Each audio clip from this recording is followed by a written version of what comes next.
Bonjour tout le monde sur notre chaîne Aqara Biologie. Aujourd'hui, nous allons entamer notre premier cours sur les polymères végétaux. Alors, c'est quoi ces polymères végétaux? Qu'est-ce que ça veut dire? Quel est l'intérêt de ces polymères végétaux dans notre vie quotidienne, dans le domaine industriel, etc., etc., etc. Donc, on va essayer d'apporter des clarifications, on va essayer de vulgariser ces polymères végétaux. Alors, dans notre un polymère végétaux, un polymère végétal, pardon, donc on appelle polymère d'une manière générale. Donc, on va donner quelques définitions qui vont nous permettre de mieux comprendre certains termes qu'on va utiliser dans ce cours. Donc, on appelle polymère une grande molécule constituée d'unités fondamentales. Donc, on appelle polymère une grande molécule constituée d'unités fondamentales appelée monomère ou motif monomère relié par des liaisons covalentes. Donc, on le voit ici, un monomère, voilà, ici c'est une cellulose, une molécule de cellulose constituée par un assemblage de plusieurs molécules de glucose. Donc, cette molécule de glucose est appelée un monomère, qui est un composé constitué de molécules simples, comme on le voit ici, pouvant réagir avec d'autres monomères pour donner un polymère. Donc, en réalité, si on veut dissocier ce que je viens de dire, la cellulose, c'est un polymère constitué par un assemblage de plusieurs monomères, qui est le monomère qui est le glucose. Donc, le cellulose est constitué par un assemblage de plusieurs molécules de glucose. Contrairement au polymère, un monomère a une faible masse moléculaire. C'est clair, un monomère, il a un poids moléculaire qui est beaucoup moins important qu'un polymère qui a un poids moléculaire qui est assez important. Donc, le terme macromolécule est souvent utilisé à la place de polymère. Donc, selon les ouvrages, etc., on peut trouver le terme de polymère ou bien on peut trouver le terme de macromolécule. Donc, la polymérisation, c'est quoi? C'est la réaction qui, à partir des monomères, forme en les liant des composés de masse moléculaire plus élevés. C'est les polymères ou macromolécules. En réalité, la polymérisation, c'est quoi? C'est l'assemblage de plusieurs monomères entre eux par des liaisons covalentes, pour constituer notre polymère. Donc, le polymère se forme par polymérisation de plusieurs monomères. D'accord? On peut donner l'exemple de la cellulose qui est constituée par la polymérisation, c'est-à-dire par l'assemblage de plusieurs monomères qui vont être liés entre eux par des liaisons covalentes. Donc, on trouve deux types. On a le homopolymère et le copolymère. Donc, l'homopolymère est un polymère qui comporte des motifs monomères tous identiques. Un homopolymère est un polymère qui comporte des motifs monomères tous identiques. L'exemple qu'on a donné, c'est la cellulose qui est constituée par un assemblage de plusieurs molécules de glucose. Donc, on a une répétition de molécules de glucose qui se rassemblent entre eux. Un copolymère, par contre, est un polymère qui comporte des motifs monomères de deux ou plus de sortes différentes. C'est-à-dire, on trouve une substance, un polymère qui est constitué par une molécule de glucose, une molécule de fructose et une molécule de mannose, par exemple, qui se répètent entre eux, en tandem pour créer notre copolymère qui est constitué. Voilà. Donc, le copolymère, c'est un polymère constitué par des monomères, par plusieurs types de monomères. Donc, on peut rajouter aussi que les polymères Hadoma, ils peuvent être d'origine naturelle. Donc, d'origine naturelle, ça peut être animale ou végétale, ou d'origine synthétique. C'est-à-dire, synthétique, c'est l'intervention de l'homme. Donc, les macromolécules naturelles sont les caoutchoucs, les polysaccharides, etc. Les macromolécules synthétiques sont les PVC, les polystyrènes, les polyester, pardon, le polycarbonate, etc. Alors, ici, on parle de l'intérêt, du secteur plastique qui a donné, en réalité, qui a commencé, le secteur plastique, qui a commencé à utiliser ces polymères végétaux. Donc, le nouvel intérêt du secteur plastique pour les matières premières renouvelables s'inscrit dans une perspective de respect de l'environnement et de gestion des ressources fossiles épuisables. Effectivement, le plastique qui nous entoure dans notre vie quotidienne, qu'on utilise dans notre vie quotidienne, est issu en grande majorité de l'énergie, d'une ressource fossile qui est épuisable. C'est-à-dire, il va y avoir un moment où il y aura épuisement total de cette ressource fossile. Tandis que les polymères végétaux, c'est une ressource qui est infinie et qui est illimitée dans le temps. Qui est illimitée dans le temps. Donc, on peut avoir une quantité qu'on veut. D'un autre côté. D'un autre côté aussi, quand on utilise des ressources fossiles, des ressources fossiles, ça génère des gaz à effet de serre pour leur production. Ça nécessite aussi, ça va générer une pollution. Tandis que, et même, ils ne sont pas biodégradables. Donc, la dégradabilité des produits issus des ressources fossiles sera, c'est-à-dire la dégradation, pardon, va persister et va demander beaucoup de temps. Alors que les bioressources, ou les molécules biosourcées, ils sont biodégradables. Ça, c'est d'un autre côté. Donc, ces matières premières végétales, essentiellement les polymères, possèdent des propriétés particulièrement attrayantes en industrie plastique, telles que la biodégradabilité, ce que je viens de dire. Donc, ils sont biodégradables. La perméabilité sélective. Donc, ces propriétés trouvent des applications ciblées dans des domaines très variables, notamment l'emballage, textile, l'agriculture, la pharmacie, médecine et l'électronique. Donc, tous ces domaines utilisent actuellement une part assez considérable de polymères végétaux. Les enjeux, quels sont les enjeux pour ces polymères végétaux, pour ces polymères végétaux, pardon, quels sont les enjeux qui peuvent être, qu'on peut trouver en réalité? Donc, l'épuisement des ressources pétrolières, la lutte contre l'augmentation des gaz à effet de serre et la préservation de l'environnement incitent à la recherche d'alternatives aux produits de la pétrochimie. Ce que j'ai décrit précédemment, la pollution, etc., etc., etc.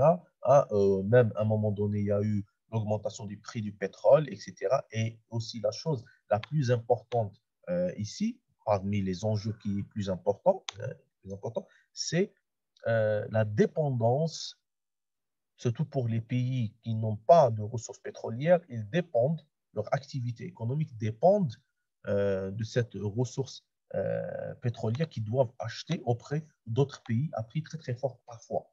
D'accord, malgré que en ce moment le prix du baril de pétrole a diminué, mais ça ne sera que c'est temporaire pour 2, 3, 4, 5 ans, 6 ans. À un moment donné, il va y avoir un rebondissement des prix du pétrole. Et à ce moment-là, c'est-à-dire, il y a certaines sociétés qui ne veulent pas être dépendants. Ils ne veulent pas être dépendants d'autres organismes. Donc, ils veulent avoir une indépendance. Donc, ces polymères végétaux vont permettre à ces grandes entreprises d'être indépendantes du point de vue alimentation en produits premiers, en matières premières. Ça, c'est la chose la plus importante. Ensuite, il y aura, comme on a dit, des enjeux en ce qui concerne l'environnement, etc., la biodégradabilité, etc. Ça vient à part. Mais la principale c'est-à-dire cause, l'enjeu principal ici, c'est la dépendance de point de vue énergétique, la dépendance en matière première.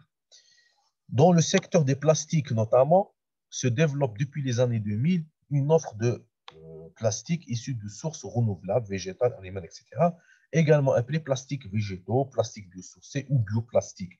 Donc, s'ils représentent encore, en ce moment, encore une part marginale de la production de plastique, moins de 0,3% en 2010, dans le monde, ces matériaux sont appelés à se développer rapidement, notamment dans le secteur de l'emballage.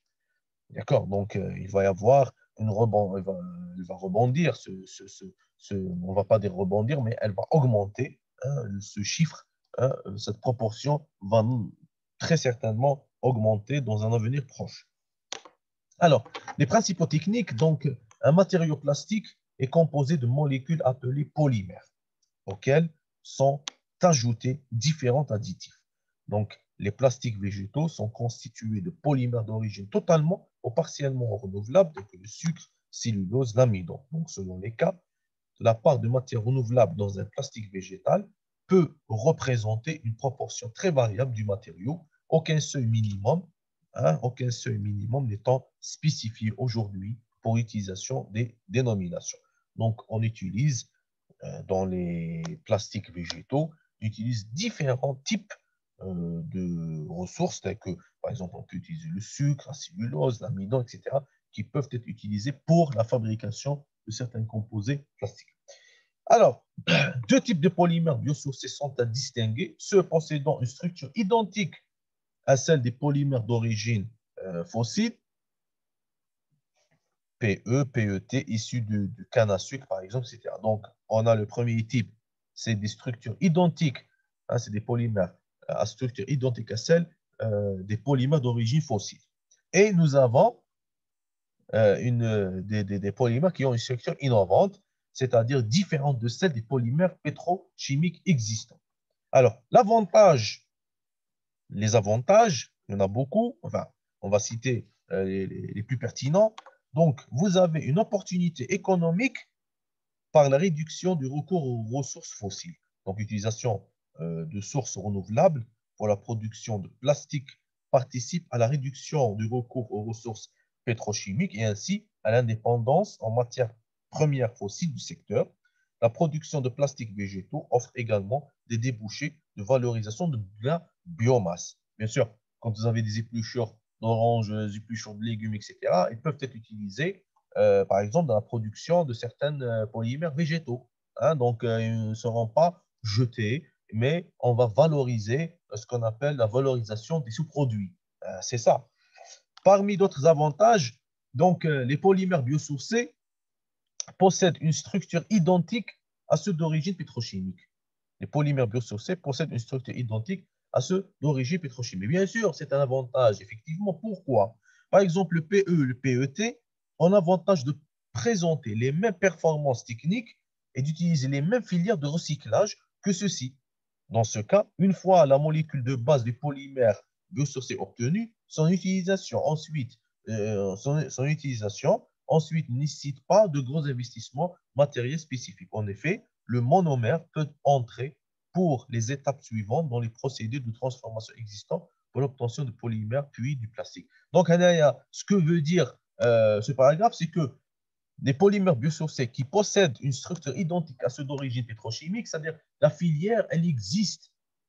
La filière de production de ces polymères, etc., elle existe. Il y a toujours, elle existe. Donc, toute la structure et toutes les machineries, toutes les usines euh, qui utilisent les plastiques d'origine fossile, qu'ils ont la même structure que les polymères végétaux ici, ils ont la même structure identique. Donc, à ce moment-là, toute la filière existe, donc ça ne nécessite pas de gros investissements pour pouvoir les transformer, pour pouvoir extraire les plastiques biosourcés. C'est-à-dire, on a les mêmes procédés, on a les mêmes techniques, on a les mêmes appareils, etc. Il n'y a que la matière première qui diffère. Les inconvénients, par contre, des coûts de production encore élevés. Effectivement, actuellement, il y a des coûts de production qui sont très élevés. Donc, les coûts de production de matériaux polymères biosourcés sont encore 2 à 6 fois plus élevés que ceux des plastiques issus de la pétrochimie. Donc, cette différence liée au coût des matières premières, de leur transformation, mais aussi de la recherche et à l'amortissement des investissements devrait toutefois se réduire sous l'effet du développement du marché. Donc, l'augmentation du coût du pétrole devrait également les rendre plus compétitifs par rapport au plastique issu de la pétrochimie. Effectivement, c'est un inconvénient, c'est-à-dire chaque chose qui a été inventée récemment, le coût de production est élevé. Donc, la valeur est vraiment élevée. Mais par la suite, en amortissant les machines de production, etc., le prix va être revu à la baisse. Et on vous dit ici que même le coût, c'est-à-dire le prix du pétrole, à un moment donné, lorsqu'il va augmenter, le coût de production de ces polymères d'origine fossile va avoir un prix élevé. D'accord? Donc, l'augmentation du prix du pétrole va jouer dans le sens de diminuer, c'est-à-dire ou là, d'augmenter la production des polymères d'origine végétale, vu que le prix va être pratiquement équivalent. Donc, je m'arrête ici pour cette fois-ci. J'espère que j'étais très, euh, vous avez appris quelque chose avec moi. Donc, on se donne rendez-vous la prochaine fois, Inch'Allah. Sur cela, n'oubliez pas de vous abonner à la chaîne pour recevoir une nouvelle vidéo, sachant que cette chaîne, euh, c'est une chaîne où on trouve énormément de sujets, énormément de cours pour les différents paliers de biologie. Sur cela, je vous dis bonne continuation.